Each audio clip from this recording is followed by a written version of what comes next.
Hello students, good morning. Today I will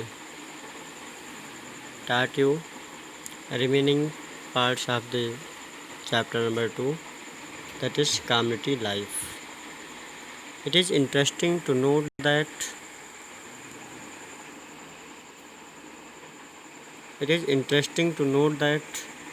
man always use life group of communities. ये एक interesting fact है। जैसा आप जानते हैं कि जो मैन है वो हमेशा ग्रुप या कम्युनिटी में ही रहता है।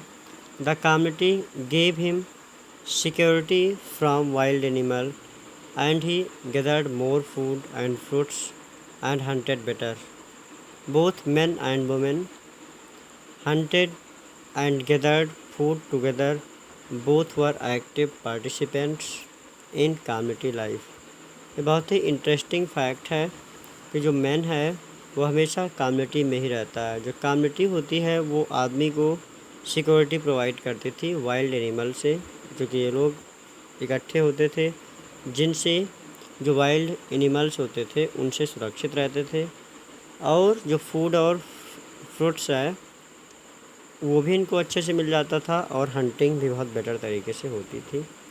जो मैन और वुमेन थे वो दोनों लोग इकट्ठे गैदर्ड होकर के फूड को गैदर्ड करते थे, और सारे पार्टिसिपेंट्स एक्टिव तरीके से कम्युनिटीज़ में रहते थे। ये कुछ क्वेश्चन है, इसको आप पढ़ेंगे। नेक्स्ट कुछ केस स्टडी है पैलियोलिथिक साइट्स की। उसमें है, ये बहुत ही इम्पोर्टेंट और इंटरेस्टिंग फैक्ट है कि जो पैलियोलिथिक एज है इसको हम ओल्ड स्टोन एज कहते हैं, जो इंडिया के डिफरेंट पार्ट में पाई गई गैंगेटिक प्लेन्स में। उनमें जो नंबर ऑफ पैलियोलिथिक साइट्स पाई गई वो डेक्कन में पाई गई, वो पल्लवपुरम और तमिलनाडु में। इनके अलावा कर्नाटका में जो रिवर कृष्णा के किनारे मिलती है।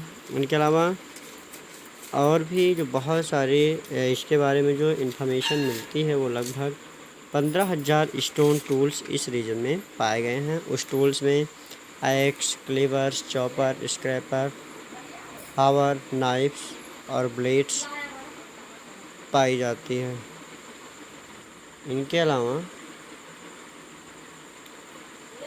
वो पर्याप्त मात्रा में पाई जाती है। इनके अलावा देखेंगे जो स्वांगी वैलीज़ है, जिसको इस्लामपुर कहा जाता के पास में क्वेरी की गई है, जहाँ जो बहुत इम्पोर्टेंट साइट है इस तरीके की टूल्स में।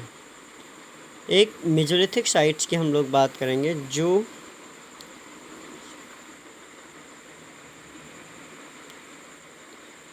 10,000 BC से लेकर 8,000 BC तक चली है। Mizo means middle. इस तरीके से जो मिडिल एज है उसको हम मिडिल स्टोन एज कहते हैं। This age refers to the period between the palaeolithic. इस पीरियड्स को भी पैलियोलिथिक एज और नियोलिथिक एज कहते हैं। इनके अलावा हम इस एज को ट्रांजिशन पीरियड्स या फिर अर्ली स्टोन एज या न्यू स्टोन एज कहते हैं।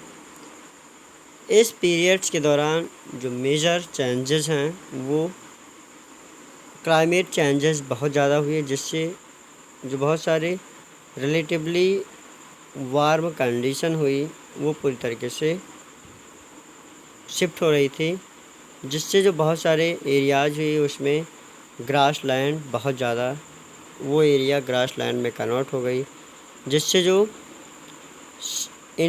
सर्वाइवल एनिमल्स होते थे उनकी संख्या बढ़ गई। Those who hunted these animals not follow them learning about food habits their breeding season is likely that this helped people to start thinking about herding and rearing these animals themselves. इस तरीके से हम देखेंगे कि बहुत सारे जो और भी एनिमल्स होते थे जिनके फूड हैबिट्स और ब्रीडिंग सीजन को ये लोग जानते थे। ऐसे में पीपल्स ये सोचते थे कि किस एनिमल को हर्डिंग और रेयरिंग हमको करनी चाहिए। Next is This was also a time when several grain-bearing grasses, including wheat, barley, and rice, grew naturally different part of subcontinent। इनके अलावा बहुत सारी और भी बियरिंग ग्रास, उनमें वीट, बार्ले और भी ऐसी बहुत सारी जो नेचुरली डिफरेंट पार्ट और सब कॉन्टिनेंट्स एरियाज़ में पाए जाते थे, उनमें ये सारी खेतियाँ की जाती थी। जब मेजोलिथिक पीपल्स होते थे उनमें बहुत सारे और भी फूड्स वगैरह को ग्रोज किए जाते थे। इनके अलावा कुछ ऐसे भी लोग होते थे जो अपना खुद का प्लांट्स वगैरह ग्रो करते थे। Also the tools and implements of man became more sophisticated।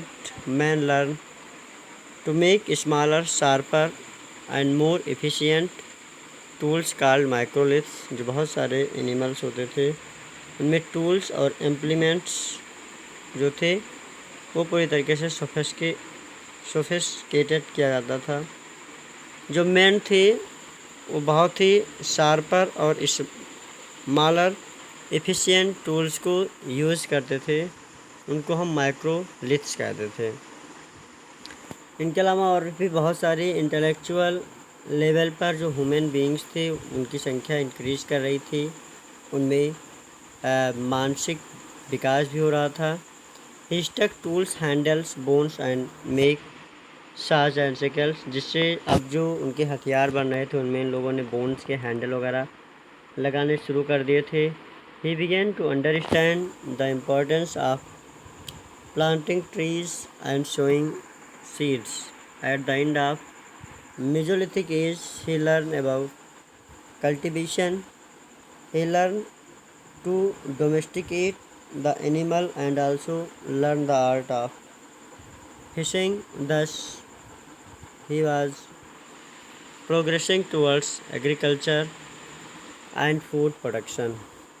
ये एक ऐसा एज रहा है जिसमें कल्टीवेशन और डोमेस्टिकेशन, दैट मीन्स लोग पशुओं को पालना भी पूरी तरीके से शुरू कर दिए थे। ये एक ऐसा काल रहा है जब जो पीपल्स थे वो एग्रीकल्चरल प्रोडक्शंस के लिए बढ़ रहे थे। इसमें कुछ रिमेम्बरिंग पार्ट्स हैं जो आपको आने चाहिए, इसको आपको लर्न करना चाहिए। पैलियोलिथिक एज क्या होती है, फोसिल्स क्या है, न्यूलिथिक क्या है, नोमैड्स क्या है और माइक्रोलिथ्स, है ना। ये सारे ऐसे पोर्शन हैं, इनको आपको पढ़ना है।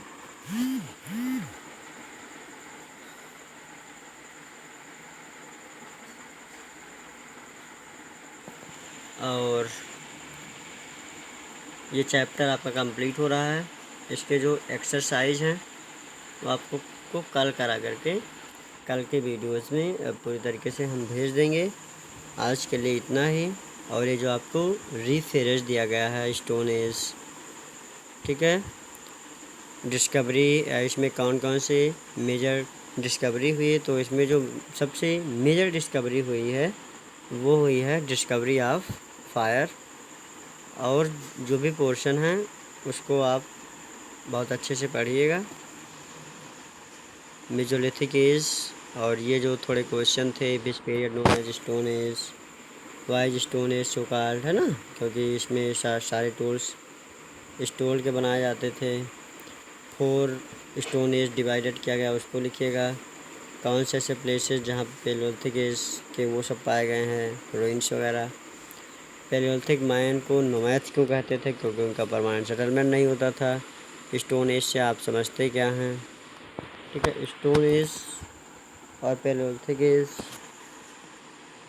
जो है उनमें स्टोन को क्यों यूज़ किया जाता था। इनके अलावा अर्ली मैन जो थे वो फूड कैसे कुक करते थे,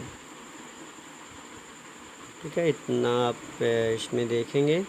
और ये जो केस स्टडी है इसमें बताया गया है कि कौन सा ऐसा प्लेसेस है जहाँ पर बहुत सारे रूइंस वगैरह इनके पाए गए हैं, रिमेन्स पाए गए हैं।